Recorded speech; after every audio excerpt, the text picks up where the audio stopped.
నమస్కారం. మ్యాథమెటిక్స్ మెథడాలజీకి స్వాగతం. ఈ శీర్షికలో గణిత పాఠ్య పుస్తకం గురించి నేర్చుకోబోతున్నారు. పుస్తకం హస్తభూషణం అన్నారు. అంటే పుస్తకం అనేటువంటిది చేతికి ఒక ఆభరణం లాంటిది అనేటువంటిది. అలాగే మన మస్తిష్కాన్ని ఉత్తేజపరిచేది కూడా పాఠ్యపుస్తకమే. అసలు ఈ పాఠ్యపుస్తకం అంటే ఎలా ఉండాలి, దాని యొక్క ఉద్దేశాలు ఏంటి, దాని యొక్క లక్ష్యాలు ఏంటి, పాఠ్యపుస్తకం ఆధారంగా మనం ఏమి ఎక్స్పెక్ట్ చేస్తున్నాము, పాఠ్యపుస్తక రచనలో జరిగేటటువంటి వివిధ స్థాయిలలో జరిగేటటువంటి ప్రక్రియలు ఏంటి, మంచి పాఠ్యపుస్తకం అంటే ఎలా ఉండాలి, పాఠ్యపుస్తకం ఎవరి కోసం ఉద్దేశించబడి రాయబడింది, ఇటువంటి అంశాలన్నీ కూడా మనం ఈ శీర్షికలో నేర్చుకోబోతున్నాం. ఈ పాఠ్యపుస్తకాన్ని గురించి ముందుగా ఈ సంవత్సరం అంటే 2015లో పాఠ్యపుస్తకం రాయబడింది. ఈ ఎలా జరిగింది అనేటువంటి శీర్షికను కూడా ముందుగా మనం తెలియజేద్దాం.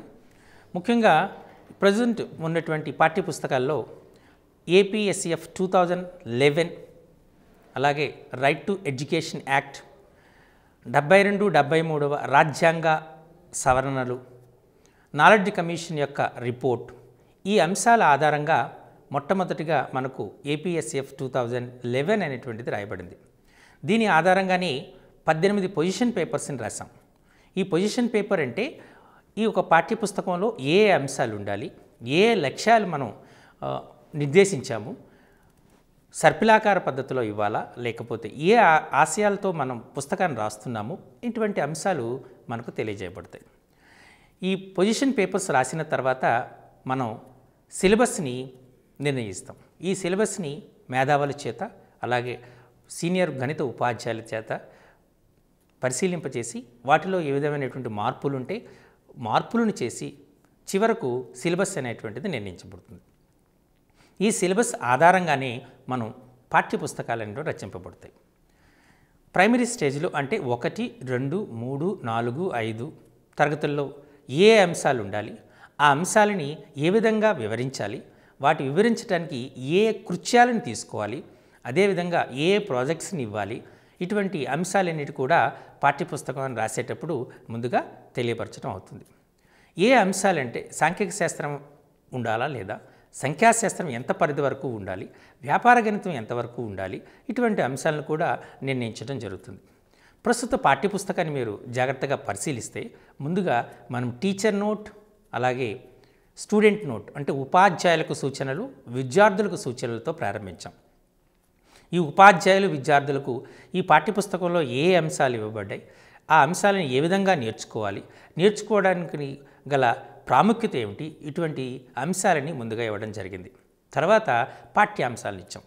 ఒక పాఠ్యాంశ రచన ఎలా జరిగింది అంటే ముందుగా నోషన్ ఆఫ్ ద చాప్టర్ రాయడం జరిగింది. నోషన్ ఆఫ్ ద చాప్టర్ అంటే ఆ అంశముకి కావలసినటువంటి పూర్వ జ్ఞానాన్ని గురించి చెప్పటం. ఇంతకుముందు మనం పరిచయము అనేవాళ్ళం, ఇప్పుడు దాన్ని నోషన్ ఆఫ్ ద చాప్టర్ అంటున్నాం. ఇప్పుడు కూడా టెక్స్ట్ బుక్లోనే పరిచయం అనే హెడ్డింగ్ ఇవ్వడం జరిగింది.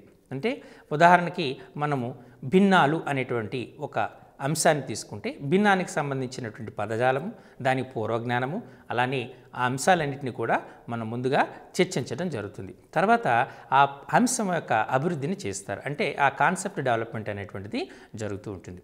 ఇలా జరుగుతున్నటువంటి ప్రక్రియలో ముందుగా మనకు కొంత భాగం చెప్పిన తర్వాత మనకు ఇవి చేయండి అనేటువంటి ఒక నిర్మాణాత్మక ప్రశ్నలు ఇవ్వబడతాయి.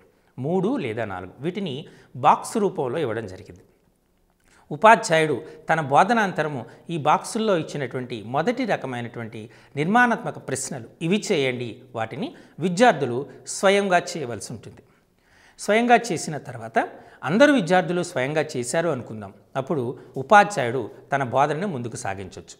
అలా కాకుండా కొద్దిమంది విద్యార్థులు మాత్రమే చేసి మిగిలిన విద్యార్థులు పూర్తి చేయలేకపోయారు అనుకుందాం. అప్పుడు ఉపాధ్యాయుడు తన బోధనా వ్యూహాన్ని, బోధనా పద్ధతిని, బోధనోపకరణ సామగ్రిని మార్చి మరోసారి బోధన చేయవలసి ఉంటుంది. ఇవి చేయండి అనేటువంటి దాని యొక్క ప్రాముఖ్యత. తర్వాత మరికొన్ని ఉదాహరణ ప్రశ్నలు ఇవ్వడం జరిగింది. ఈ ఉదాహరణ ప్రశ్నల్లో కాన్సెప్ట్ డెవలప్మెంట్ కోసం చాలా ప్రయత్నం చేయటం జరిగింది. ఉదాహరణ ప్రశ్నల ద్వారా కాన్సెప్ట్ డెవలప్మెంట్ చేస్తూ ఉన్నప్పుడు మరికొన్ని నిర్మాణాత్మక ప్రశ్నలు ఇవ్వబడ్డాయి. ఈ నిర్మాణాత్మక ప్రశ్నలో రెండో రకం ప్రయత్నించండి, ట్రై దీస్ అంటారు. ప్రయత్నించండి దాంట్లో విద్యార్థికి కొన్ని సూచనలు ఇవ్వబడతాయి, సగభాగము లేదా కొంత భాగం పూర్తి చేసి మిగిలిన భాగం విద్యార్థి చేయటానికి ఇవ్వబడుతుంది లేదా ఖాళీలుగా ఇవ్వబడతాయి. ఇలా వివిధ రకాలుగా ఈ ప్రయత్నించండి అనేటువంటి శీర్షిక ఆధారంగా ఇవ్వనటువంటి ప్రశ్నలు ఇవ్వబడతాయి. విద్యార్థి నేరుగానే తాను సాధించవచ్చు లేదా తన పీర్ గ్రూప్తో అంటే సహ అధ్యాయులతో చర్చించి దాన్ని ఆన్సర్ రాసేటటువంటి ఆస్కారం ఉంటుంది. తర్వాత మరికొన్ని ఉదాహరణ ప్రశ్నలు కృత్యాలు ఇవ్వడం జరిగింది. వీటి తర్వాత ఆలోచించి చర్చించి రాయండి అనేటువంటి మరో నిర్మాణాత్మక ప్రశ్న ఇవ్వడం జరిగింది. ఇది beyond the standard of the syllabus అంటుంది. అంటే విద్యార్థికి పాఠ్యపుస్తకంలో ఇవ్వబడినటువంటి అంశం దాటి స్థాయి ఉంటుందన్నమాట. విద్యార్థులు తన సహాధ్యాయులతో చర్చిస్తారు, ఉపాధ్యాయుని యొక్క సలహా తీసుకుంటారు. అంతేకాకుండా తనకు అందుబాటులో ఉన్నటువంటి అంటే తన తల్లిదండ్రులు కానీ తన సోదరిమణులు కానీ ఎవరో ఒకరు తనకన్నా ముందు క్లాసులో ఉన్నప్పుడు ఆ విషయానికి సంబంధించిన పరిజ్ఞానం ఎక్కువగా కలిగి ఉన్నప్పుడు వాళ్ళతో చర్చించి ఏ విధంగా సమాధానం రాయాలో నిర్ణయించబడుస్తారు. అంటే ఇక్కడ ఉన్నత స్థాయి మేధాస్థాయి ఉన్నటువంటి విద్యార్థులకు ఇటువంటి ప్రశ్నలు చాలా ఆసక్తిదాయకంగా ఉంటాయి. అది దాని ఉద్దేశం. అంటే 3 రకాలైనటువంటి నిర్మాణాత్మక ప్రశ్నలు మనం ఇస్తున్నాం.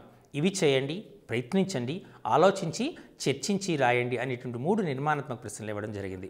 అలాగే కొన్ని ఉదాహరణ ప్రశ్నలు కూడా మనం ఇస్తున్నాం. వీటిలో కొన్ని కృత్యాలను గురించి వివరణ కూడా జరుగుతూ ఉంటుంది.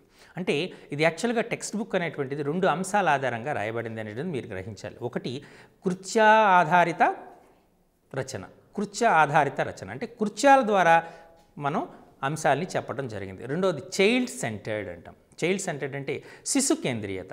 కృత్య ఆధారిత చైల్డ్ సెంటర్డ్నెస్ అంటే శిశు కేంద్రీయత. ఈ 2 అంశాల ఆధారంగానే టెక్స్ట్ బుక్ రాయబడింది. కాబట్టి ఉపాధ్యాయుని కంటే విద్యార్థి స్వయంగా పాఠ్యాంశాలని చదివి అర్థం చేసుకోవాలనేటువంటి అంశము ఇందులో ఇమిడి ఉన్నటువంటి అంశం. ఈ 2 మీరు గుర్తుపెట్టుకోవాల్సినటువంటి ఈ పాఠ్యపుస్తక రచన అటువంటిది దేని ఆధారంగా జరిగింది అంటే కృత్య ఆధారితంగా జరిగింది, శిశు కేంద్రీయతంగా జరిగింది అనేటువంటిది మీరు గుర్తుపెట్టుకోవాల్సినటువంటిది. తర్వాత ఈ అంశాలని రాసిన తర్వాత మనకు టెక్స్ట్ బుక్లో అంటే పాఠ్యపుస్తకంలో అభ్యాసాలు ఇవ్వబడ్డాయి. ఈ అభ్యాసాలు కూడా సంక్షిప్తంగానే ఇవ్వబడ్డాయి. పూర్వం అభ్యాసాలు అనేటువంటి ఒక అభ్యాసంలో సుమారు 30 లేదా 40 ప్రశ్నలు ఉండేవి.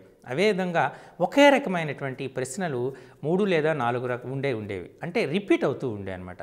విద్యార్థి వాటిని చేస్తున్నప్పుడు కొద్దిగా అసౌకర్యం కూడా ఫీల్ అయ్యేటువంటి ఆస్కారం ఉంది. ఎక్కువ ప్రశ్నలు కనబడగానే గణితం పట్ల నిరాసక్తను అలాగనే పదే అదే విషయాన్ని చేయటం వల్ల కూడా కొంత నిరాసక్తిని ఆసక్తిని ప్రదర్శించకపోవడం అనేటువంటిది జరిగేది.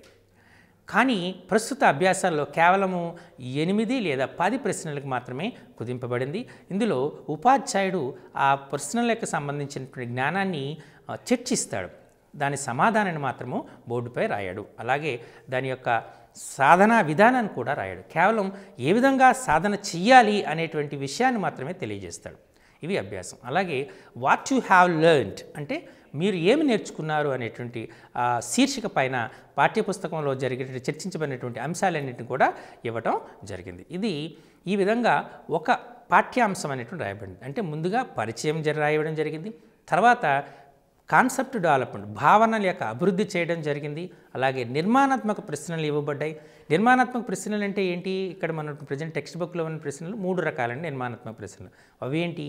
ఇవి చేయండి, ప్రయత్నించండి, ఆలోచించి చర్చించి రాయండి అనేటువంటిది. అలాగే మాదిరి ప్రశ్నలు అంటే ఉదాహరణలు అంటారన్నమాట. ఉదాహరణల ద్వారా చేయడం జరిగింది. కొన్ని కృత్యాలు ఇవ్వబడ్డాయి, ఆ కృత్య ఆధారితంగా ఎక్స్ప్లెయిన్ చేయడం జరిగింది. అలానే అభ్యాసాలు విద్యార్థి యొక్క స్వయం పఠనం కోసం అభ్యాసాలు ఇవ్వబడ్డాయి. రివ్యూ కోసం మనకు వాట్ యు హ్యావ్ లెర్న్డ్ అంటే మనకు మీరు ఇంతవరకు ఏమి నేర్చుకున్నారు అనేటువంటి అంశాలపైన చర్చ జరిగింది.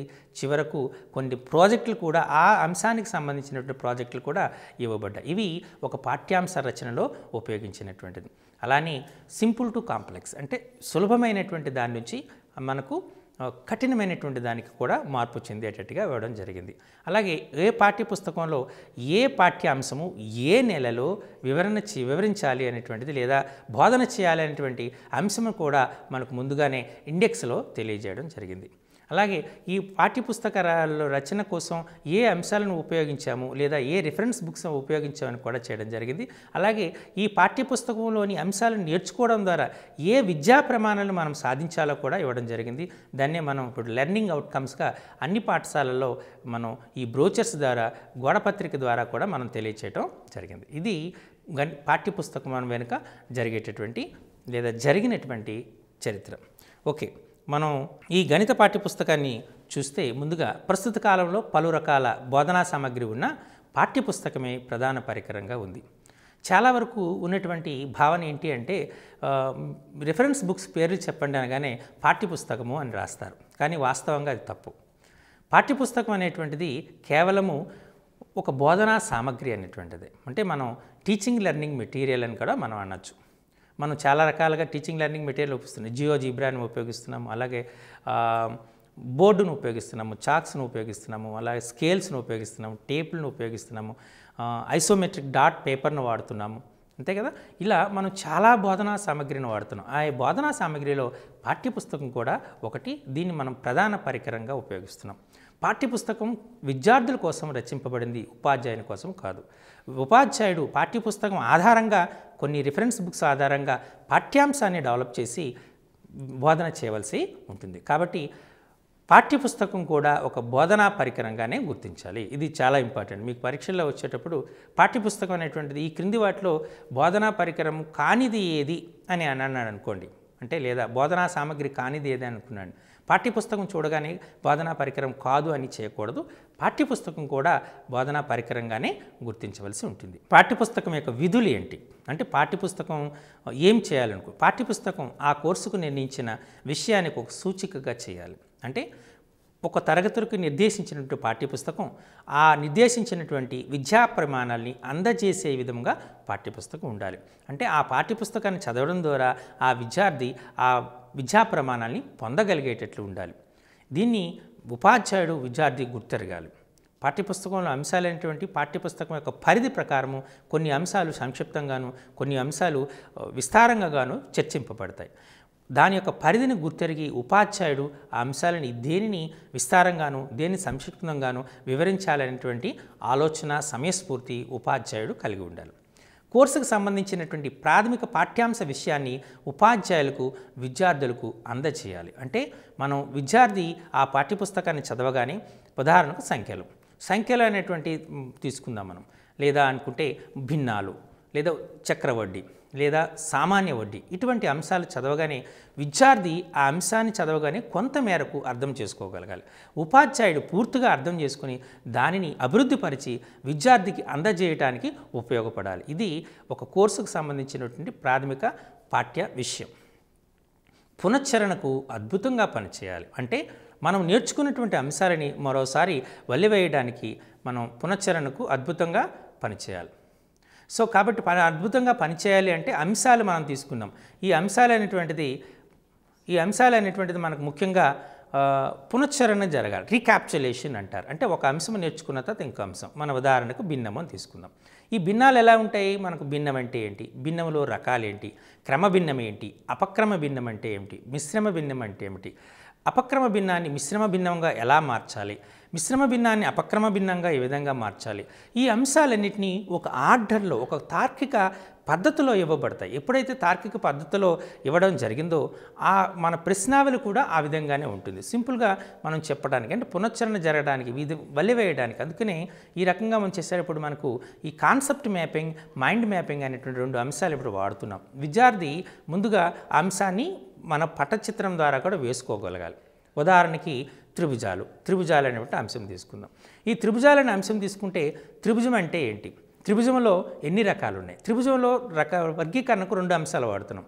కోణాల పరంగా ఒక రకంగా వర్గీకరణ చేస్తున్నాము, భుజాల పరంగా వర్గీకరణ చేస్తున్నాం. భుజాల పరంగా వర్గీకరణ ఏమిటి, కోణాల పరంగా వర్గీకరణ ఏంటి అనేటువంటి అంశాలని ఒక క్రమ పద్ధతిలో రాయాలి. ఒక ఫ్లో చార్ట్ని గీసుకోవాలి. దానినే మనం కాన్సెప్ట్ మ్యాపింగ్ అంటున్నాం. అంటే మనం ఇచ్చేటటువంటి అంశాలు చాలా సులభంగా ఉండాలి, అదేవిధంగా ఒక తార్కిక క్రమాన్ని అనుసరించాలి, అవి పునశ్చరణకు అద్భుతంగా పనిచేయాలి. అందుచేతనే మీరు ఏమి నేర్చుకున్నారు అనేటువంటి ఆ శీర్షిక ద్వారా నేర్చుకున్న అంశాలన్నింటిని కూడా మరోసారి సంక్షిప్తంగా క్లుప్తంగా పాఠ్యపుస్తకంలో ఇవ్వబడతాయి. పఠనాన్ని ఉద్దీపించేటట్లు ఉండాలి. అంటే మనం చదవటానికి మోటివేషన్ కలిగేటట్టు ఉండాలి. చదువుతూ ఉంటే చాలా ఇంట్రెస్టింగ్గా ఉండాలి. ఎప్పుడైతే ఆసక్తిదాయకంగా ఉంటుందో, కుతూహలంగా ఉంటుందో అప్పుడు పాఠ్యపుస్తక చదవటం అనేటువంటిది మనకు సులభం అవుతుంది. అలాగే ఉపాధ్యాయుడికి కూడా ఎప్పుడైతే అభ్యసనం పట్ల విద్యార్థికి ఆసక్తి ఉంటుందో తన బోధనని చాలా అద్భుతంగా చేయగలుగుతాడు. కాబట్టి మనం పఠనానికి అంటే మనం పాఠ్యాంశ పఠనానికి ఈ ఉద్దీపనగా కలిగేటట్టుగా ఉండాలి. ఇట్స్ అ మోటివేషన్ ఉండాలి. అంటే ఎప్పుడు వస్తుంది మోటివేషన్? తను నేర్చుకున్నటువంటి అంశాలు నిత్య జీవిత సంఘటనలతో అనుబంధం కలిగి ఉన్నాయి, సంబంధాన్ని కలిగి ఉన్నాయనేటువంటి అంశాన్ని ముందుగా తెలియజేయగలగాలి. దాని యొక్క ప్రాముఖ్యతను తెలియజేయాలి. ఎప్పుడైతే దాని యొక్క ప్రాముఖ్యతను విద్యార్థి తెలుసుకోగలుగుతాడో ఖచ్చితంగా విద్యార్థి చాలా ఆసక్తిదాయకంగా ఉంటాడు.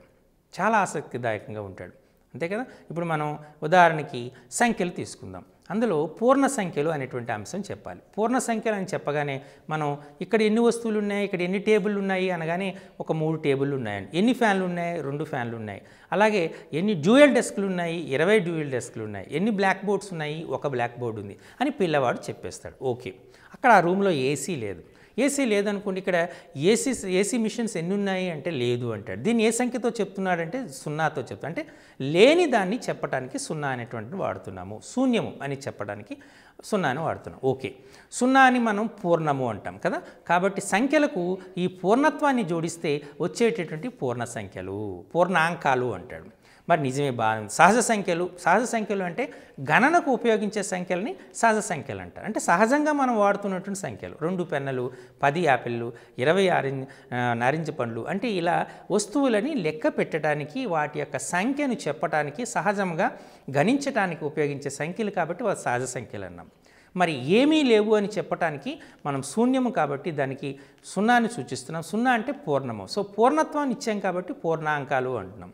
నిజమే, కొన్ని సందర్భాల్లో ఇప్పుడు నా దగ్గర 20 రూపాయలు ఉన్నాయి, సో +20. నా దగ్గర డబ్బులు లేక ఒకరి దగ్గర నేను 20 రూపాయలు అప్పు తీసుకున్నాను అని అన్నాను అనుకోండి. 20 రూపాయలు ఉన్నాయి అని చెప్పడానికి, 20 రూపాయలు అప్పు తీసుకున్నానని చెప్పడానికి సందర్భాన్ని 20. ఈ సంఖ్య 20. కాబట్టి ఏ రకంగా చెప్పాలి?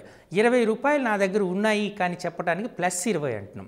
20 రూపాయలు నేను అప్పు తీసుకున్నాను అని చెప్పడానికి -20 అంటున్నాం. అంటే ఇక్కడ చెప్పేది ఉంది, అప్పు తీసుకున్నానని చెప్పడానికి ఒక 2 వేరు గుర్తులను వాడాం. అంటే ఈ ప్లస్ మైనస్ అనేటువంటిది కేవలము ఉంది లేదు అనే చెప్పడానికి, అలాగే హెచ్చు తగ్గుదల అని చెప్పడానికి, అంటే దాని యొక్క ధర్మాన్ని చెప్పడానికి సంఖ్యలకి మనం ఉపయోగిస్తున్నాం. ఫర్ ఎగ్జాంపుల్, మనం ఒక షాపింగ్ మాల్కి వెళ్ళాం, వస్తువుల్ని ఏవో కొనాలనుకుంటున్నాం. షాపింగ్ మాల్లో చాలా అంతస్తులు ఉంటాయి. షాపింగ్ మాల్కి ఉదాహరణకి 5 అంతస్తులటువంటి షాపింగ్ మాల్కి వెళ్ళాం. అంటే 5 అంతస్తుల్లో ఉన్నటువంటి వస్తువులన్నింటినీ కొనడానికి చాలామంది వస్తారు. కాబట్టి వాళ్ళు పార్కింగ్ కోసం ప్రత్యేకంగా మనం ఒక స్థలాన్ని కేటాయించాలి. సో స్థలాభావం వల్ల ఏం చేస్తారు వాళ్ళు, ఈ భూమి క్రిందను అంటే సెల్లార్లో 1-2 ఫ్లోర్లు కట్టి దానిలో పార్కింగ్ ప్లేస్ని పెడతారు. ఇప్పుడు లిఫ్ట్లో పైకి క్రిందికి వెళ్ళాలి. లిఫ్ట్ మీరు చూడగానే అందులో లిఫ్ట్ పైకి చూశారనుకోండి, లిఫ్ట్లో G ఉంటుంది, గ్రౌండ్ ఫ్లోర్ అంటారు. దాన్ని 0తో కూడా సూచించే అవకాశం ఉంటుంది. దాని పైన అంటే 1, 2, 3 అంటే పై అంతస్తుల్ని 1, 2, 3 సూచిస్తున్నాం. గ్రౌండ్కి క్రింద ఉన్నటువంటి అంతస్తులను సూచించడానికి అక్కడ కూడా 1, 2, 3 వాడాలి. అంటే +1, -2, -3 ఉంటాయి. లిఫ్ట్ అనేటువంటిది ఒక మెషిన్, అది అర్థం చేసుకోలేదు. +1 ఉందంటే గ్రౌండ్కి పైన ఉన్నటువంటి అంతస్తు, +2 దాని పై అంతస్తు, +3 దాని పై అంతస్తు అని అర్థం చేసుకుంటుంది. అలాగే -1, -2 అంటే గ్రౌండ్కి క్రింద ఉన్నటువంటి అంతస్తుని -1 అంటే కేవలం దిశ, పై దిశ క్రింద దిశ అని సూచించడానికే మనం +-ను ఉపయోగిస్తున్నాము. ఇలా నిత్య జీవితంలో ఉన్నటువంటి సంఘటనలకి అంటే ఆధారంగా మనం పాఠ్యాంశ బోధన, పాఠ్యాంశ రచన జరిగితే ఖచ్చితంగా విద్యార్థి తన పఠనానికి అంటే చదువుకోవటానికి చాలా ఆసక్తిని చూపిస్తాయి. It's a motivation to the children. Correct. కాబట్టి పాఠ్యాంశ రచన అనేటువంటిది ఉద్దీపన కలిగించేటట్టుగా ఉండాలి అనేటువంటిది మరో లక్షణం. అలాగే అనుబంధ అధ్యాయానికి దారి చూపేలా ఉండాలి. అనుబంధ అధ్యాయానికంటే తను నేర్చుకున్న అంశం మరో అంశాన్ని నేర్చుకున్నట్టుగా సహకరించాలి. ఇప్పుడు భిన్నాలు నేర్చుకున్నాడు, భిన్నాలు నేర్చుకున్న తర్వాత దశాంశాలు వస్తాయి, దశాంశ భిన్నాలు. నా దగ్గర ₹2.30 ఉంది, లేదా ₹2.50 ఉంది. అంటే ₹2.50 ఏ విధంగా సూచిస్తున్నాం మనం? ₹2.50 అంటే ₹2.2.50 అని ₹2.50 అంటారు. అంతేనా మనం చేసేటటువంటిది. అలాగే ఒక వస్తువు యొక్క వేగము 3.6 కిలోమీటర్స్ పర్ అవర్ అంటాం. అంటే 3.6 3.6 అనేటువంటిది చెప్తున్నాం. ఇలా మనం ఒక దశాంశ భిన్న రూపంలో సూచిస్తున్నాం. అంటే భిన్నాలు వచ్చినటువంటి దశాంశ భిన్నాలు వస్తాయి. ఈ దశాంశ భిన్నాల్లో మరలా వస్తాయి ఆవర్తనమయ్యే దశాంశ భిన్నాలు, ఆవర్తనము కాని దశాంశ భిన్నాలు, అంతమయ్యే దశాంశ భిన్నాలు, అంతము కాని దశాంశ భిన్నాలు వస్తాయి. అంటే ఇలా మనం ఒక అంశము భిన్నము అనేటువంటి అంశము నేర్చుకున్న తర్వాత దశాంశ భిన్నాల్లో రకాలు, అలాగే అనుపాతాలు, నిష్పత్తులు, ఇటువంటి అంశాలన్నింటినీ నేర్చుకోవటానికి ఉపయోగపడేటట్టుగా ఉండాలి. అంటే అనుబంధ అధ్యాయానికి దారి చూపేలా ఉండాలి.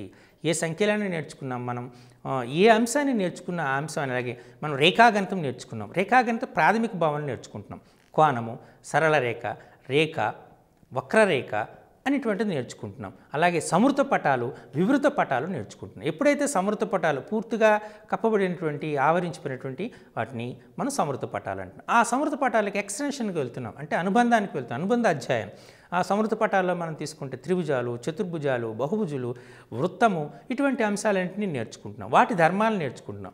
అంటే మనము ఒక పాఠ్యాంశంలో ఇచ్చినటువంటి అంశము అనుబంధ అధ్యాయానికి దారి చూపేలా ఉండాలి అనేటువంటిది దీని అర్థం. ఇవి పాఠ్యపుస్తకం యొక్క విధులుగా చెప్పవచ్చు. మరికొన్ని చూద్దాం. మంచి పాఠ్యపుస్తకానికి ఉండవలసిన లక్షణాలు ఏమిటి? ఇది చాలా ఇంపార్టెంట్. మంచి పాఠ్యపుస్తకం చెడ్డ పాఠ్యపుస్తకం అనేటువంటిది ఉండదు. పాఠ్యపుస్తకం అనేది ఉపయోగకరంగా ఉండాలి అని అర్థం. మంచి అనేటువంటిది అంటే ఉపయోగదాయకంగా ఉండేటువంటి పాఠ్యపుస్తకం అంటే పాఠ్యాంశ విషయం, ఇటువంటి అంశాలు ఇవ్వబడ్డాయి. అంటే తద్వారా తాను నేర్చుకున్నటువంటి పాఠ్యాంశాలు, దానికి మనం ఆల్రెడీ గణిత బోధనలో చెప్పుకున్నాం. అంటే శీల సంపద అనేటువంటిది అభివృద్ధి పరచడానికి, అలాగే మనకు ఉదర పోషణ ఉద్దేశాలని చెప్పాం, అంతేనా. అలాగే వ్యవహారికమైనటువంటి ఉద్దేశాలు, అంటే మనం నేర్చుకున్నటువంటి అంశం అనేటువంటిది అనుబంధ విషయాలను నేర్చుకోవడానికి ఉపయోగపడాలి. నిత్య జీవితంలో అంశాలను నేర్చుకోవడానికి లేదా నిత్య జీవిత సంఘటనలతో సాధన చేయడానికి ఉపయోగపడాలి. అలానే మన యొక్క జ్ఞానాన్ని అభివృద్ధిపరచాలి, అలాగే శీలాన్ని అభివృద్ధిపరచాలి, అలాగే సాంస్కృతిక విలువల్ని అభివృద్ధిపరచాలి, అలాగే మానసిక విలువల్ని అభివృద్ధిపరచాలి. ఇలా చాలా అంశాలు అనేటువంటివి పాఠ్యాంశం పైన ఉంటాయి. పాఠ్యాంశం అనేటువంటిది చాలా విపులంగా, క్లుప్తంగా, స్పష్టంగా, విస్తారంగా ఉండాలి. ఈ అన్ని అంశాలు ఉంటే విద్యార్థి అనేటువంటి వాడు ఆ పాఠ్యాంశాన్ని తను స్వయంగా నేర్చుకుంటాడు. స్వీయ పఠనం అనేటువంటిది చేయడం జరుగుతుంది. ఈ పాఠ్యాంశం అనేటువంటి విద్యార్థి స్వీయ పఠనం చేసి అర్థము చేసుకునేటటువంటి విధంగా ఉండాలి అనేటువంటి దీని అర్థం. అలాగే పాఠ్యాంశ నిర్వహణ. ఈ పాఠ్యాంశ నిర్వహణ అంటే ఎలా పాఠ్యాంశాన్ని ఇవ్వబడింది, నేను ఆల్రెడీ మన టెక్స్ట్ బుక్లో ఏ రకంగా ఇవ్వబడింది చెప్పాను. ముందుగా మనం నోషన్ అంటున్నాం, పరిచయం. అంటే ఏ అంశాన్ని అయితే మనం ఇవ్వబోతున్నామో దాన్ని పరిచయం చేస్తున్నాం. నిష్పత్తి అంటే ఏంటి, నిష్పత్తిలో ఉన్నటువంటి పద్ధతి, ఏ సందర్భంలో మనం నిష్పత్తిని వాడుతున్నాం, నిష్పత్తికి ఒక ప్రామాణికం ఏంటి. ఇప్పుడు మనం ఉదాహరణ తీసుకోవడానికి 3 కిలోమీటర్స్ ఈజ్ టు 30 మీటర్స్ అనేటువంటిది అంటే దానికి నిష్పత్తిగా మనం చెప్పాం. అప్పుడు రెండింటిని 3 కిలోమీటర్స్ని మీటర్లుగా మార్చడం కానీ, మీటర్స్ని కిలోమీటర్లో మార్చడం కానీ చేయాలి. అంటే రెండు కూడా ఒకే రకమైనటువంటి ప్రమాణాలు కలిగి ఉండాలి. ఇలా కొన్ని నియమావళి ఉంది. ఆ నియమావళిని కూడా మనం స్పష్టంగా చేయాలి. పాఠ్యాంశం అనేటువంటిది పాఠ్యాంశ రచన ఎలా జరగాలి, మనకి తీసుకుంటే విస్తారంగా ఉండాలి మొదటిది. రెండవది మనకు పూర్వ జ్ఞానానితో ప్రారంభమై పాఠ్యాంశ అభివృద్ధి జరిగి, పునర్విమర్శలు జరిగి, అలాగే పునశ్చరణ జరిగి, విద్యార్థి స్వయంగా తను పాఠ్యాంశాన్ని నేర్చుకునేటట్టుగా విధంగా ఉండాలి. అలా తెలుసుకోవాలి. అలాగే కొన్ని కృత్య ఉండాలి, కృత్య ఆధారితంగా ఉండాలి. అలానే విద్యార్థి తార్కికంగా ఆలోచించేటట్టు ఉండాలి. విద్యార్థి తను చేస్తున్నప్పుడు మానసిక ఆనందాన్ని పొందేటట్లుగా ఉండాలి. అలాగే సింపుల్ టు కాంప్లెక్స్, అంటే సంక్షిప్తము నుంచి క్లిష్టతరం, సులభమైనటువంటి దాని నుండి క్లిష్టతరానికి వెళ్ళేటట్టుగా ఉండాలి. ఇది పాఠ్యాంశ నిర్వహణ ఉండాలి. అలాగే అందించినట్టు విధానం, ఏ విధంగా పాఠ్యాంశ రచన జరిగింది అనేటువంటిది మనకు చాలా అవసరం. పాఠ్యాంశ రచన అనేటువంటిది విద్యార్థుల యొక్క మేధస్సుని పదును పట్టేటట్టుగా ఉండాలి. అందరినీ సంతృప్తి పరిచేటట్టు విధంగా ఉండాలి. అందరికీ అంటే అందుచేతనే మీకు మనం చెప్పేటట్టు మన టెక్స్ట్ బుక్లో అభ్యాసాలు ఇచ్చాం, పాఠ్యపుస్తకంలో అభ్యాసాలు ఇచ్చాం.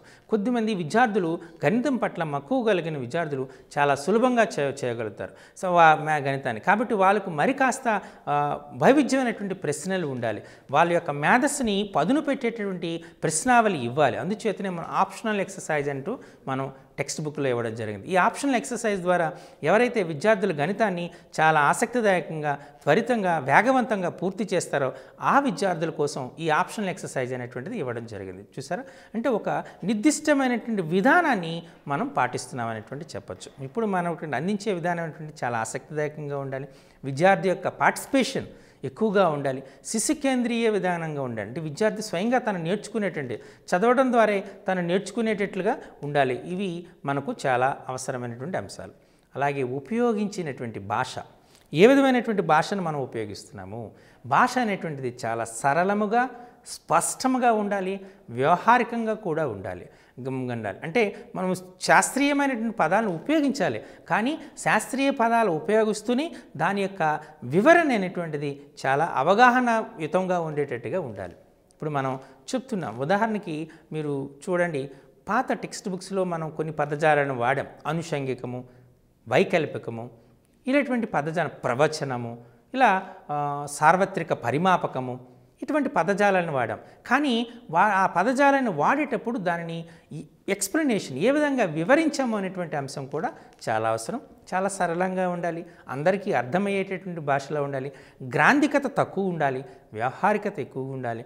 విద్యార్థి సులభంగా ఆ భాషను అర్థం చేసుకునేటట్టుగా ఉండాలి. అంటే తాను నిత్యం ఉపయోగించిన భాషలోనే మనకు పాఠ్యపుస్తక రచన అనేటువంటిది జరగాలి. ఆ దిశగానే ప్రయత్నం కూడా జరిగింది, ఆ దిశగానే ప్రయత్నం జరిగిందని మనం క్లారిటీగా చెప్పొచ్చు. పాఠ్యపుస్తక రచన అనేటువంటిది భాషాపరంగా చాలా అవసరం. గణితానికి ఓ నిర్దిష్టమైనటువంటి భాష ఉంది.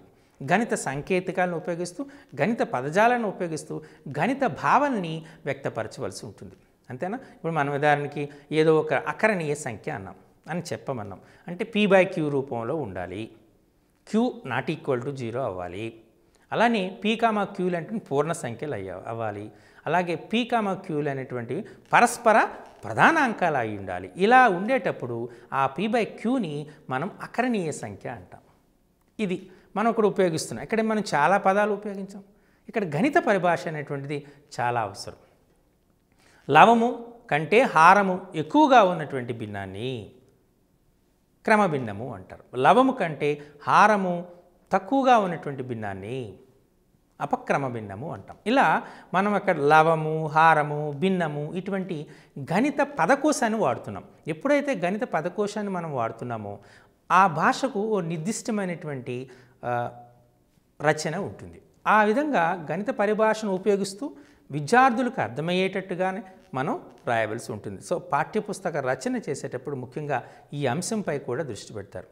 పాఠ్యాంశ విషయం చాలా అవసరం, అలాగే పాఠ్యాంశ నిర్వహణ అనేటువంటిది చాలా అవసరం, అలాగే అందించినటువంటి విధానం ఏ విధంగా అందించాము, ఏ విధంగా పాఠ్యాంశ రచన జరిగింది అనేటువంటి అంశం, అలాగే ఉపయోగించినటువంటి భాష, ఈ అంశాలన్నింటినీ దృష్టిలో పెట్టుకొని పాఠ్యపుస్తకం రాయబడుతుంది. ఆ విధంగా రాయబడిన పాఠ్యపుస్తకమే మంచి పాఠ్యపుస్తకంగా గుర్తింపబడుతుంది. దీని మీద మనకు ప్రశ్న అడిగే అవకాశం ఉంటుంది, కాబట్టి మీరు దాన్ని గుర్తుపెట్టుకోవాల్సినటువంటి ఆస్కారం ఉంది. అలాగే ఉదాహరణలు మనం చూస్తున్నాం. ఉదాహరణలు అనేటువంటిది ఇటువంటి ఎన్ని ఉదాహరణలు ఇవ్వబడ్డాయి. ఉదాహరణలు అనేటువంటి ప్రతి ఉదాహరణ ఒక విభిన్నంగా ఉండాలి, ఒకే రకమైనటువంటి ఉదాహరణలు ఇవ్వకూడదు. ఈ ఉదాహరణల ద్వారా మొత్తం అంశాన్ని వివరించేటట్టుగా ఉండాలి. ఉదాహరణ విద్యార్థికి మంచి పునశ్చరణ జరిగేటట్టుగా ఉండాలి. ఈ విధంగా మంచి ఉదాహరణలు అనేటువంటిది ఇవ్వడం జరగాలి. అలాగే పటాలు ఇచ్చినటువంటి అంటే మనం చాలా అంశాలని పటాల ద్వారా కూడా వివరించవలసి ఉంటుంది. ఎక్కువగా మనకు సాంఖ్యక శాస్త్రంలో కానీ, లేదా వైశ్లేషిక రేఖాగణితంలో కానీ, లేదా మనం తీసుకుంటే భిన్నాల్లో కానీ, నిష్పత్తుల్లో కానీ, సౌష్ఠవాల్లో కానీ, ఇటువంటి అంశాల్లో మనం పటాలు ఎక్కువగా ఉపయోగించవలసి ఉంది. ఆ పటాలు అనేటువంటి స్పష్టంగా ఉండాలి, ఆకర్షణీయంగా ఉండాలి, సాధ్యమైనంత ఎక్కువగా ఉండాలి. అప్పుడు విద్యార్థి ఇప్పుడు సచిత్రముగా పుస్తకం ఉంటే ఖచ్చితంగా విద్యార్థి చాలా ఆసక్తిదాయకంగా ఆ పాఠ్యపుస్తకాన్ని చదవటానికి ఆసక్తి చూపుతాడు. కాబట్టి మంచి ఉదాహరణలు ఉండాలి. ఆ ఉదాహరణలు అనేటువంటివి ఖచ్చితంగా మొత్తం కాన్సెప్ట్ని అంటే మొత్తము భావనని చెప్పేటట్టుగా ఉండాలి, పునశ్చరణ చేసేటట్టుగా ఉండాలి. ఆ ఉదాహరణలో వివరించిన విధానం విద్యార్థికి సులభంగా అర్థమయ్యేటట్టు ఉండాలి. అలాగే సచిత్రముగా పటాలు ఎక్కడ అవసరమవుతాయో పటాలు, ఆ పటాలని మనం ఇవ్వడం జరగాలి.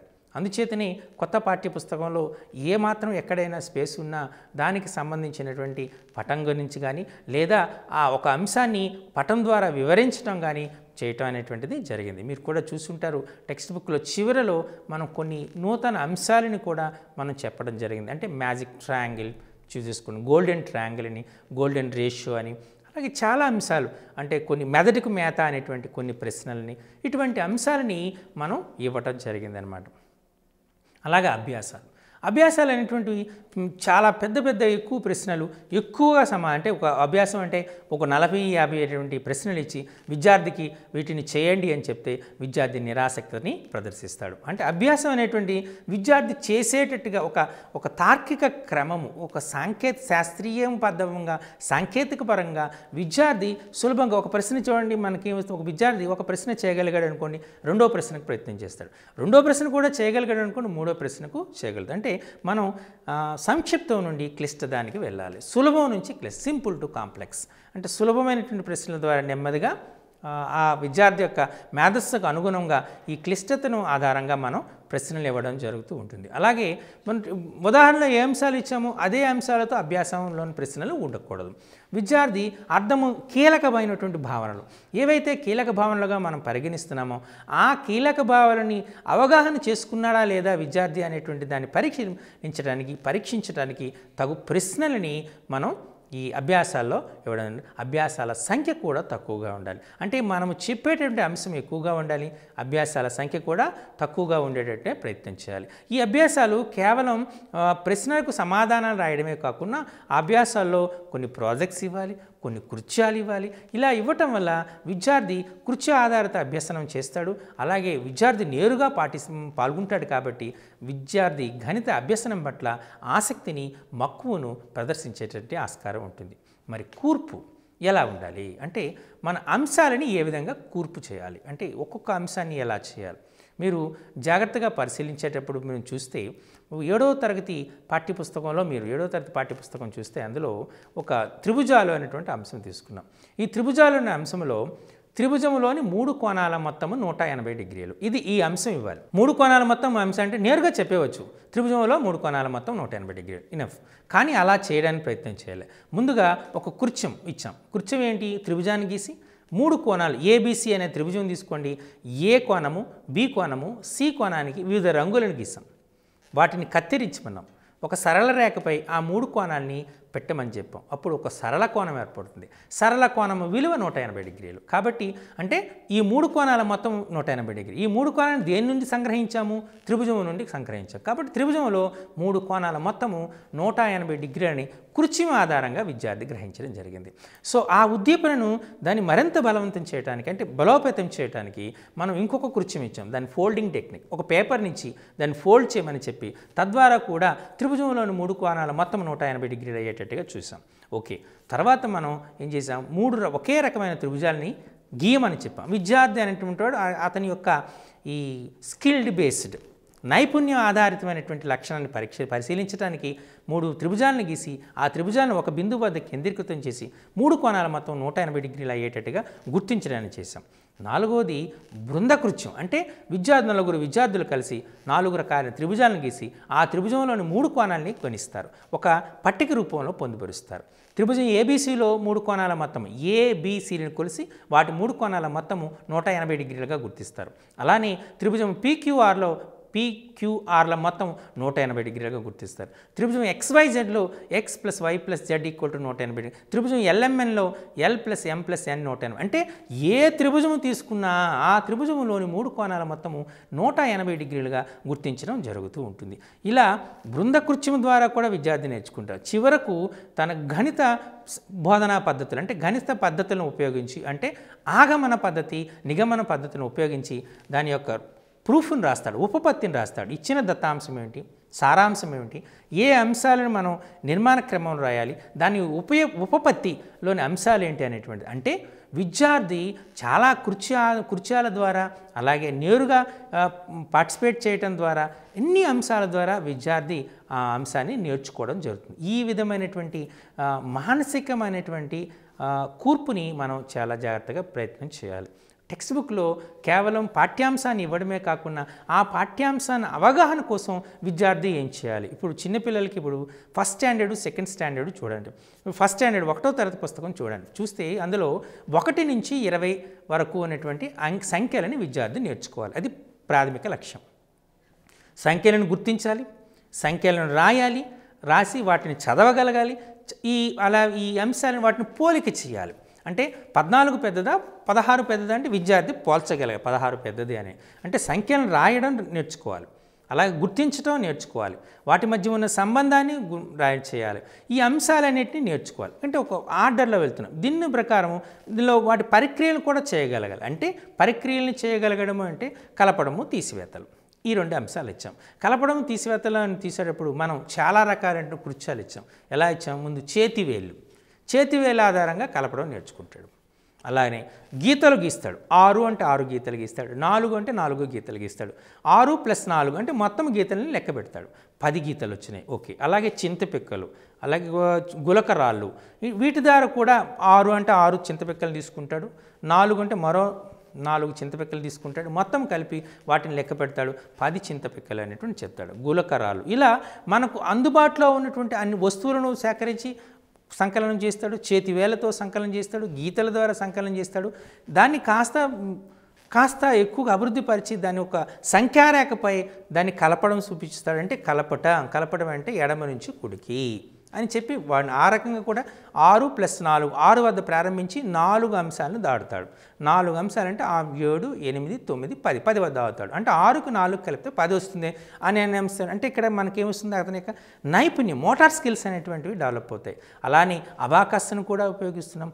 6 గింజలు, మరో 4 గింజలు, 6 గింజలకి 4 గింజలు యాడ్ చేశారు. మొత్తం ఎన్ని అయినాయి? 10 గింజలు అయినాయి. సో 6కి 4 కలిపితే 10 గింజలు వస్తున్నాయి. ఈ రకంగా ఒక రకమైనటువంటి మానసిక పరిపక్వత కలిగేటట్టుగా, అతని యొక్క మోటార్ స్కిల్స్ని డెవలప్ అయ్యేటట్టుగా, ఆలోచనలో తార్కిక ఆలోచన, వివేచన అని పెరిగే విధంగా విద్యార్థికి అంశాలైనటువంటి కూర్పు చేయడం జరగాలి. అలాగే సాధారణ విషయాలు. ఈ సాధారణ విషయాలంటే నిత్యం మనం తీసుకుంటున్నాం, నిత్య జీవితంలో మనం ఉపయోగించడం అంకెల యొక్క ప్రాధాన్యత ఏమిటి, ఏ రకంగా అంకెలను రాయాలి. అంకెలను రాసేటప్పుడు మనం చూస్తూ ఉండండి. ఇప్పుడు మనకు కొన్ని అంశాలు ఉన్నాయి.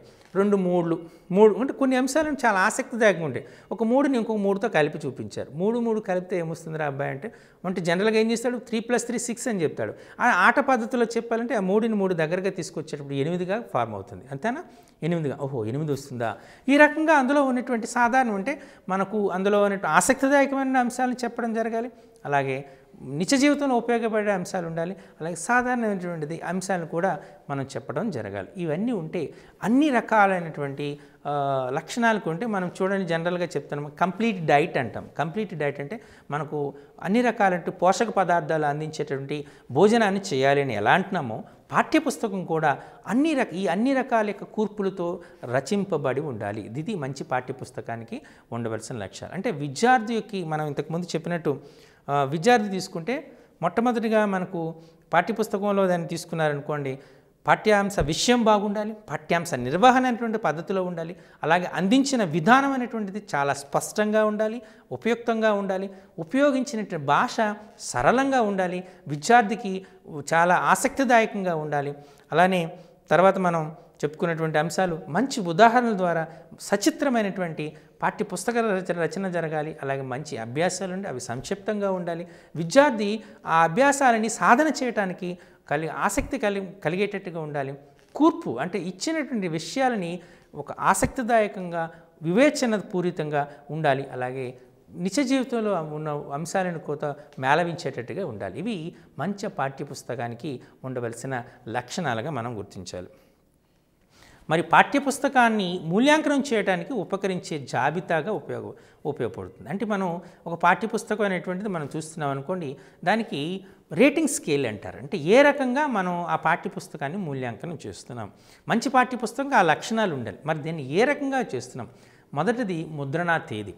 అంటే ఏ సందర్భంలో ఎప్పుడు పాఠ్యపుస్తక రచన జరిగింది అనేటువంటిది మనకు చాలా ఇంపార్టెంట్. అంటే ఎప్పుడు రచించారు పుస్తకాన్ని చూడండి. మన టెక్స్ట్ బుక్లో చూడండి, 2015లో మొదటి ముద్రణ జరిగింది, ఫస్ట్ ఎడిషన్. తర్వాత 2016లో రెండవ ఎడిషన్, 2017లో మూడవ ఎడిషన్, రివైజ్డ్ ఎడిషన్, అలా అంటూ చెప్పుకుంటూ పోతాం. పాత టెక్స్ట్ బుక్ అనేటువంటి సుమారు 12 సంవత్సరాలు అదే టెక్స్ట్ బుక్ ఉండడం జరిగింది. అంటే ఆ పాఠ్య పుస్తకానికి ఉన్నటువంటి యోగ్యత ఆధారంగా అన్ని సంవత్సరాలు ఉండడం జరిగింది అంటుంటారు. అంటే మనం చూస్తూ ఉంటాం 7th edition, 8th edition, 10th edition, 15th edition అంటూ చెప్తూ ఉంటారు. అంటే ఆ డేట్ అంటే ఎప్పుడు అనేటువంటి ఈ పాఠ్య పుస్తకం ఎప్పుడు రచింపబడింది, ఎప్పుడు ముద్రణ జరిగింది అనేటువంటి డేట్ అనేటువంటిది ఖచ్చితంగా ఉండాలి. అలాగే రచయిత యోగ్యతలు, అనుభవం చాలా అవసరం. అంటే రచించే వాళ్ళు ఎవరైతే రచయితలుగా, పాఠ్యపుస్తక రచయితలుగా ఉన్నారో వాళ్ళకి మంచి క్వాలిఫైడ్ పర్సన్ ఉండాలి. అలాగే వాళ్ళకు ఈ గ్రౌండ్ లెవెల్ ఎక్స్పీరియన్సెస్ కూడా ఉండాలి. అంటే నిజ జీవితంలో తరగతి గదిలో బోధన అనుభవం కలిగి ఉండాలి. వాళ్ళు తరగతి గదిలో బోధన అనుభవం కలిగి ఉంటే ఈ విద్యార్థులకు, ఎందుకంటే ఎడ్యుకేషన్ సైకాలజీ ప్రకారము విద్యార్థి యొక్క గ్రహణ సామర్థ్యం మారిపోతూ ఉంటుంది. వయసు 3 సంవత్సరాల నుండి 5 సంవత్సరాల మధ్యలో ఉన్న పిల్లలు చాలా ప్రశ్నలు వేస్తారు. ప్రతి అంశాన్ని తెలుసుకోవాలనుకుంటారు. ఇది ఎందుకు ఇలా జరిగింది, దీన్ని ఎందుకు అంటారు, రెండు ఒకే రకంగా ఉన్నాయి కదా, దానికి ఎందుకు పేరు వచ్చింది, ఇప్పుడు మనం షుగరు సాల్ట్ తీసుకున్నాం, అవి రెండు వైట్గా ఉన్నాయి కదా, దీన్ని షుగర్ అని ఎందుకున్నాం, దాన్ని సాల్ట్ ఎందుకున్నాం అని ప్రశ్న వేస్తాడు. అప్పుడు మనం దాని క్లారిటీగా ఇవ్వగలగాలి. ఇది ఉప్పుగా ఉంటుంది, మనం దీన్ని దేనిలోనూ కలుపుకోవటానికి తక్కువ పరిమాణాలను వాడతాం. షుగర్ అని తీయగా ఉంటుంది, అందుచేత దీన్ని పంచదార అంటున్నాం. ఇది మనకు షుగర్ కేన్ నుండి తయారు చేయబడుతుంది, ఇది మనకు సముద్రపు నీటి నుండి, ఉప్పు నీటి నుండి మనం తయారు చేయబడి, ఇలా కొన్ని అంశాలు విద్యార్థికి ఆ స్థాయిలో ఆ పిల్లవాడికి అవగాహన అయ్యేటట్టుగా మనం చెప్పవలసి ఉంటుంది. అంటే ఒక్కొక్క స్థాయిలోని ఉన్న విద్యార్థులకు ఒక్కొక్క యోగ్యత ఉంటుంది. అంటే ఆ అవగాహన సామర్థ్యం ఉంటుంది. అవగాహన సామర్థ్యం కొన్ని, ఎందుకంటే గణితంలో తీసుకుంటే మనం గణితంలో అమూర్తత్వానికి మూర్తత్వానికి పోతూ ఉంటాం. అంటే కొన్ని అంశాలు అనేటువంటి తెలియవు. అన్నిటిని రేఖ అంటాం, సరళ రేఖ అంటాం, వక్రరేఖ అంటాం. ఈ రేఖ అంటే ఏమిటి, సరళ రేఖ అంటే ఏంటి, వక్రరేఖ అంటే ఏంటి, ఇవన్నీ అంశాలు కూడా విద్యార్థికి మనం ఏ సందర్భంలో ఏ తరగతిలో ఉపయోగించాలి చెప్పాలి. అందుచేతనే మీకు చెప్పినట్టు 1వ తరగతి చదువుతున్న విద్యార్థులు 5 సంవత్సరాలు నిండిన విద్యార్థులకు యోగ్యత ఉంటుంది. అంటే 5 సంవత్సరాలు నిండిన విద్యార్థులు 1వ తరగతి చదువుతూ ఉంటారు. ఈ వయస్సులో అంటే 6 సంవత్సరాల వయస్సులో విద్యార్థి 1 నుంచి 20 అంకెలని, అంటే 1 నుంచి 20 వరకు గల సంఖ్యలను నేర్చుకోగలుగుతాడు, వాటిని గుర్తించగలుగుతాడు. అలాగే వాటి మీద జరిగే పరిక్రియలైనటువంటి సంకలనాన్ని, వ్యవకలనాన్ని చేయగలుగుతాడు, వాటిని నిత్య జీవితంలో ఉపయోగించగలుగుతాడు. ఇవి మన పరిశీలన ద్వారా, రీసెర్చ్ ద్వారా తెలిసినటువంటి అంశం. అందుచేత 1వ తరగతి యొక్క పాఠ్యాంశంలో 1 నుంచి 20 వరకు ఉన్నటువంటి సంఖ్యలను మాత్రమే మనం ఇవ్వవలసి ఉంటుంది. ఈ అంశాన్ని రచయితగా ఆయన గుర్తెరిగి ఉండాలి. అయితే రచయితకు ఉన్నటువంటి సులభమైనటువంటి అంశం ఏంటి అంటే, మనకు ఆ రచయితకు ముందుగానే ఈ NCF 2005 అలాగే APSF 2011 ఇటువంటి అంశాలన్నీ కూడా ముందుగా అందజేయబడతాయి, వాటిని కూలంకుషంగా చర్చింపబడతాయి. అలానే తరగతి గది అనుభవం ఎక్కువగా ఉన్నటువంటి ఉపాధ్యాయులు తీసుకుంటారు. వాళ్ళకి యూనివర్సిటీ ప్రొఫెసర్సు, అలాగే గణిత మేధావులు వీరందరి యొక్క సహకారం తీసుకొని చర్చించి ఆ మేధో మదనం ద్వారా రచన జరగడం జరుగుతుంది. అందుచేత మంచి రచయిత అంటే ఖచ్చితంగా చాలా సంవత్సరాల తరగతి గది అనుభవం ఉండాలి, అలాగే మంచి యోగ్యతలు కలిగి ఉంటే మంచి క్వాలిఫికేషన్స్ని కలిగి ఉండాలి. అలానే వివిధ డైటు, SCRT, సైట్, అలాగే B.Ed కాలేజెస్లో పనిచేసేటువంటి అనుభవం కలిగి ఉండాలి. అలాగే మనకు యూనివర్సిటీ ప్రొఫెసర్స్గా కలిగి ఉండాలి. అలాగే రీసెర్చ్ పేపర్స్ని ప్రొడ్యూస్ చేసేవాళ్ళు ఉండే, ఇలా చాలామంది వ్యక్తులను పరిశీలించి పాఠ్యాంశాన్ని వాళ్ళతో రచింపజేసి అందరి యొక్క అభిప్రాయం తీసుకొని ఎవరైతే ఆ పాఠ్యాంశాన్ని మంచిగా రాయగలుగుతున్నారో వాళ్ళ యొక్క సేవల ఆధారంగా మనకు పాఠ్యపుస్తక రచయితల ఎంపిక అనేటువంటిది జరుగుతుంది. ఆ ఎంపిక జరిగిన తర్వాత మనకు పాఠ్యపుస్తకం రచింపబడుతుంది. కాబట్టి మంచి పాఠ్యపుస్తకం ఉండాలి అంటే ఖచ్చితంగా ఆ పాఠ్యపుస్తక రచయితలు అనేటువంటి ఎవరు అంటూ ఉంటుంది. మీరు physics text book physics book అనగానే మనకు రెస్నిక్ అండ్ హాలిడే అంటారు, ఫండమెంటల్స్ ఆఫ్ ఫిజిక్స్ అంటారు. అలా ఖచ్చితంగా అంటే అతనికి ఉన్నటువంటి అనుభవము, అతని రచనా విధానము అందరికీ తెలుసు కాబట్టి ఫిజిక్స్ అనగానే మనం చెప్పేస్తుంటాం. అలా ఒక్కొక్క పాఠ్యపుస్తకానికి కొద్దిమంది రచయితలు చాలా పేరెన్నికగానే ఉంటారు. ఇలా పేరెన్నికగానేటువంటి రచయితలను తీసుకుని పాఠ్యపుస్తకం అనేటువంటి రచింపబడితే ఖచ్చితంగా దాని యొక్క మంచి పాఠ్యపుస్తకంగా పేరొందుతుంది. అలాగే విషయ వస్తు సామాజిక ఉపయోగం, ఇది చాలా ఇంపార్టెంట్. విషయ వస్తు సామాజిక ఉపయోగం అంటే విషయం ఉండాలి, అంటే మౌలిక భావన అనేటువంటి భావన సంపద అనేటువంటిది ఉండాలి. కాన్సెప్ట్ అనేటువంటి చాలా విపులీకరంగా వివరించబడి ఉండాలి, అలాగే విస్తారంగా వివరించబడి ఉండాలి. దానిలో ఏ విధమైనటువంటి కాన్సెప్చువల్ డిఫెక్ట్స్ అనేటువంటిది ఉండకూడదు, అంటే భావన లోపాలు అనేటువంటిది ఉండకూడదు. భావనను అర్థం చేసుకోవటంలో మనకు ఒక తార్కిక క్రమం ఉండేటట్టుగా ఉండాలి.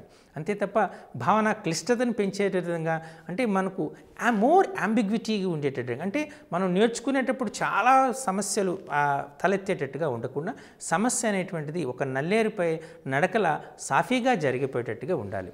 అలా ఉండాలి. విషయమైనటువంటిది ఆసక్తిదాయకంగా ఉండాలి, అర్థవంతంగా ఉండాలి, ఉపయోగకరంగా ఉండాలి, వినియోగపరంగా లాభం కలిగేటట్టుగా ఉండాలి. అలాగే విషయ వస్తువు సామాజిక ఉపయోగం, మనం నేర్చుకునే ప్రతి అంశం కూడా నిత్య జీవితంలో ఉపయోగపడేటట్టుగా ఉండాలి. అసలు గణితానికి ఒక రకమైనటువంటి ముద్రణ ఉంది, అంటే గణితము క్లిష్టమైనటువంటిది అంటారు. కానీ గణితానికి వాస్తవానికి క్లిష్టత అనేటువంటి గణితం వల్ల కాదు, ఉపాధ్యాయ యొక్క బోధనలో ఉన్నటువంటి తేడాల వల్ల విద్యార్థి గణితము క్లిష్టమైన భావిస్తాడే తప్ప గణితం అనేటువంటిది చాలా సులభమైనటువంటి అంశంగా మనం గుర్తిరగాలి. ఎప్పుడైతే గణితాన్ని నిత్య జీవిత సంఘటనలతో అన్వయించి చెప్తామో విద్యార్థి దాని యొక్క ఆసక్తి, అంటే తన నిత్య జీవితంలో గణితం ఏ విధంగా ఉపయోగపడుతుంది అనేటువంటిది విద్యార్థి గుర్తించినప్పుడు ఖచ్చితంగా గణితం అనేటువంటిది చాలా ఆసక్తిదాయకంగా ఉంటుందని మనం చెప్పవచ్చు. కాబట్టి పాఠ్యపుస్తక రచన జరుగుతున్నప్పుడే ఈ సామాజిక అంశాలను చాలా మేళవించడం అనేటువంటిది చాలా అవసరం. అందుచేత మీరు పాఠ్యపుస్తకాల్లో ఇప్పుడు సెకండ్ థర్డ్ టెక్స్ట్ బుక్ తీసుకున్నారనుకోండి, ముందు పెద్ద పెద్ద సంఖ్యలు చెప్పాలి, లక్షలు, కోట్లు, ఇటువంటి సంఖ్యలు చెప్పాలి. దానికోసం ఏం చేస్తున్నారంటే జనాభా లెక్కలు తీసుకుంటున్నారు. 2010 జనాభా లెక్కల ప్రకారము ఒక గ్రామంలో జనాభా ఎంత, మన రాష్ట్ర జనాభా ఎంత, మన దేశ జనాభా ఎంత, ఇలా మనం దానికంటే లక్షలు, కోట్లు, ఇటువంటి అంశాలు చెప్పాడు. అందులో స్త్రీల సంఖ్య ఎంత, పురుషుల సంఖ్య ఎంత, ఓటర్ల సంఖ్య ఎంత, ఇలా మనం అంశాలని మనం ఇవ్వడం జరుగుతుంది. ఈ విషయాలన్నీ విద్యార్థికి తెలిసినటువంటివి. అలాగే ఒక ఎన్నికలలో మనం జరిగినటువంటి ఎన్నికల్లో ఒక అభ్యర్థికి ఎన్ని ఓట్లు వచ్చాయి, గెలవడానికి ఎన్ని ఓట్ల మెజార్టీతో ఆయన గెలిచాడు, ఇలా అంటే మనం జనరల్గా విద్యార్థి అనేటువంటి పరిశీలన చేస్తూ ఉంటాడు. ఈ పరిశీలన చేసిన అంశాలనే మనం అక్కడ చెప్పడం జరిగింది. ఉదాహరణకి ఇప్పుడు తెలంగాణ జనాభా అన్నాం అనుకోండి, జనాభా అనుకోండి 4,50,00,000 అనేటువంటిది ఒక పదం ఉపయోగించాం. 4,50,00,000 అనేటువంటి క్లియర్గా చెప్పడం. పిల్లవాడు 4,50,348 అనేటువంటి అంకె చెప్పాం. అంటే ఇది మనం ముందుగా చెప్పాడు, ఓహో ఇది మన తెలంగాణ జనాభాను మనం చెప్పడానికి ఉపయోగించినటువంటి అంకె. అంటే ప్రత్యేకంగా ఏదో 4,30,548 అనే పదం చెప్పటంలే, మన రాష్ట్ర జనాభా అని చెప్తున్నాం. ఓకే అంటే విద్యార్థి ప్రత్యేకంగా గణితం నేర్చుకున్నట్టుగా భావించకూడదు, విద్యార్థి తన నిత్య జీవిత సంఘటనల్ని అర్థం చేసుకుంటున్నట్టుగా భావించేటట్టుగా ఉండాలి. అలాగే విషయ వస్తువు వ్యవస్థీకరణలో పొందిక ఉండాలి. అంటే పొందిక అంటే మనం చెప్తున్న అంశాల మధ్య ఒక సారూప్యత ఉండాలి, అలాగే అంశము నేర్చుకోవాలనే కుతూహలం పెరిగి ఉండాలి. అలాగే మనం చెప్తున్నది వ్యవస్థీకరణ అనేటువంటిది ఖచ్చితంగా ఉండాలి. ఇప్పుడు మనం ఒక పని చేస్తున్నాం అనుకోండి, ఆర్గనైజ్డ్ ప్లాన్ అంటారు. ఇప్పుడు మనం ఏదో చెప్తున్నాం, ఇప్పుడు నేను ఒక పాఠ్యాంశాన్ని మీకు చెప్పబోతున్నాను, పాఠ్యపుస్తకం ఎలా ఉండాలి, నేను చెప్పబోయే అంశాలు అనేటువంటిది ఒక ఖచ్చితమైనటువంటి వ్యవస్థీకృతం కావాలి, ఆర్గనైజ్డ్గా ఉండాలి. మీరు చూస్తున్నటువంటి పీపీటీని కానీ పవర్ పాయింట్ ప్రజెంటేషన్ కానీ నేను చెప్తున్నటువంటి అంశాలు కానీ అనుసంధానమై ఉండాలి. నేను ఏమి చెప్పబోతున్నానో కూడా నా మస్తిష్కంలో ఒక ఆర్గనైజ్డ్గా ఉన్నప్పుడే ఖచ్చితంగా అంశాన్ని మీకు చెప్పగలుగుతాను. అలా విషయ వ్యవస్థీకరణ కూడా చాలా ఖచ్చితంగా ఆర్గనైజ్డ్గా ఉండాలి. అలా ఉండేటప్పుడే మనకు సరిపోతుంది. ఇప్పుడు మనం చెప్తున్నటువంటి ఉదాహరణకి సంఖ్యలు చెప్తున్నాం, సంఖ్యల్లో రకాలు, వాటి యొక్క ఉపయోగాలు, ఈ స్థాన విలువలు ఇవన్నీ చెప్పాలి. మనం తీసుకున్నాం 4,30,548 అని చెప్పాను.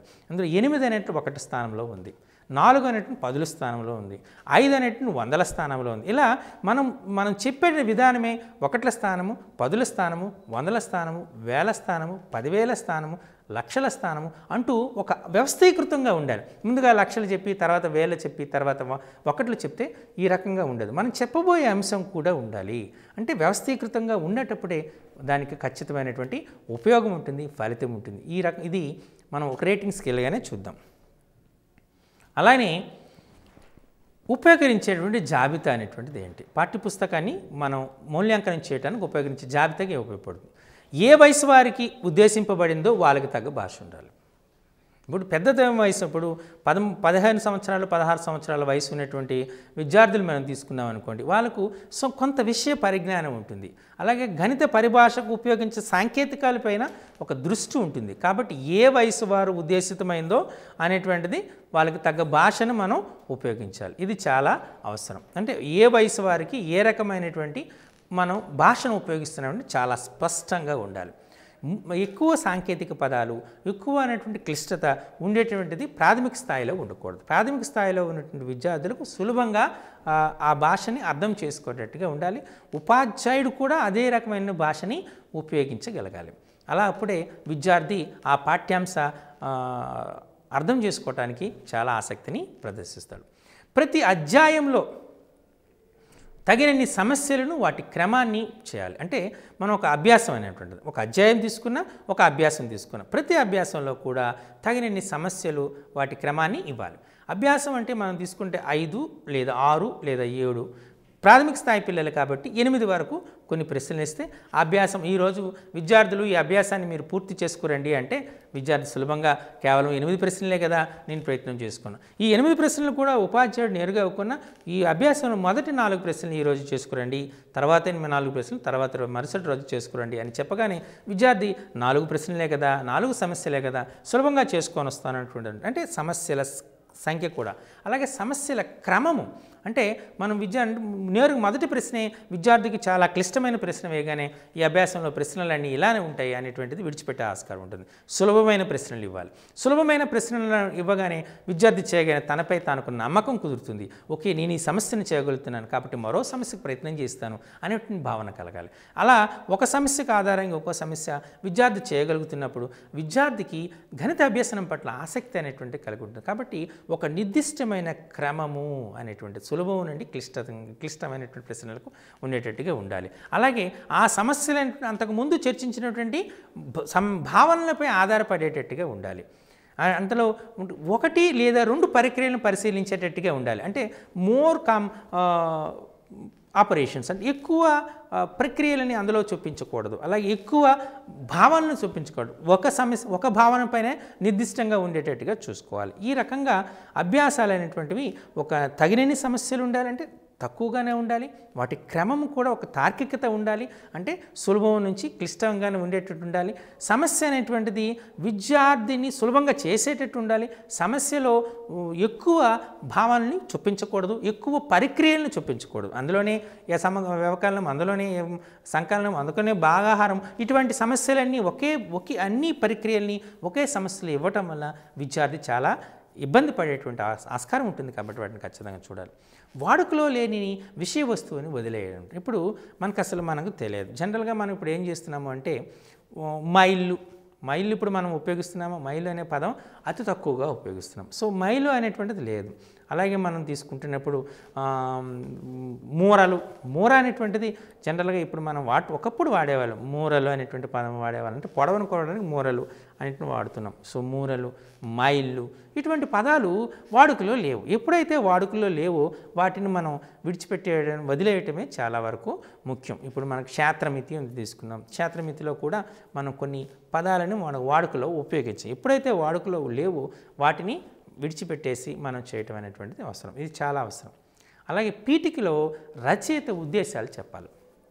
మీకు ముందుగానే చెప్పేటట్టు టెక్స్ట్ బుక్లో మనం రాసే పాఠ్యపుస్తకంలో ముందుగానే మనం పీఠిక అని ఇవ్వబడుతుంది. ఆ పీఠికలో ఈ పాఠ్యపుస్తకంలో ఏ అంశాలు ఇవ్వబడ్డాయి, ఆ అంశాలు ఎందుచేత ఇవ్వబడ్డాయి, ఈ అంశాల ద్వారా విద్యార్థులు ఏ జ్ఞానాన్ని పొందుతారు, దాని యొక్క ఉపయోగం ఏంటి అనేటువంటిది చాలా స్పష్టంగానే రచయిత యొక్క ఉద్దేశాన్ని తెలియజేయాలి. ఇది చాలా అవసరం. అలానే మనం ఉపాధ్యాయులకు సూచనలు, విద్యార్థికి సూచనలు కూడా ఇవ్వటం జరిగింది. తద్వారా ఉపాధ్యాయుడు ఏ అంశాలని ఏ రకంగా బోధించాలి, వాటి యొక్క బోధనా ఉద్దేశాలు ఏంటి అనేటువంటి చెప్పాలి. అలాగే విద్యార్థి కూడా ఈ అంశాలను నేర్చుకోవటం వల్ల ఏమి ఆశిస్తున్నటువంటిది కూడా చెప్పాలి. ఈ రకంగా అందుచేతనే మనం వీటిని ప్రజెంట్ లెర్నింగ్ అవుట్కమ్స్ అని క్లియర్గా చెప్పడం జరిగింది. విద్యా ప్రమాణాలను కూడా చెప్పబడింది. మంచి పాఠ్యపుస్తకం విద్యార్థి యొక్క ఆసక్తిని పెంపొందించాలి. విద్యార్థి స్వీయ పఠనం అంటే స్వయంగా చదువుకోవడానికి ప్రేరేపించాలి. అలాగే నిత్య జీవిత కృత్యాలతో అనుసంధానం ఉండాలి. అప్పుడే ఆ పాఠ్యపుస్తకం మంచి పాఠ్యపుస్తకం అవుతుంది. కాబట్టి ఈ అంశాలన్నింటినీ మీరు దృష్టిలో పెట్టుకుని పరీక్షకు ప్రిపేర్ అయితే ఖచ్చితంగా మీరు మంచి మార్కులతో ఉత్తీర్ణులవుతారు. మంచి పాఠ్యపుస్తకం అంటే ఏంటో కూడా మీకు అవగతం అవుతుంది. నమస్కారం.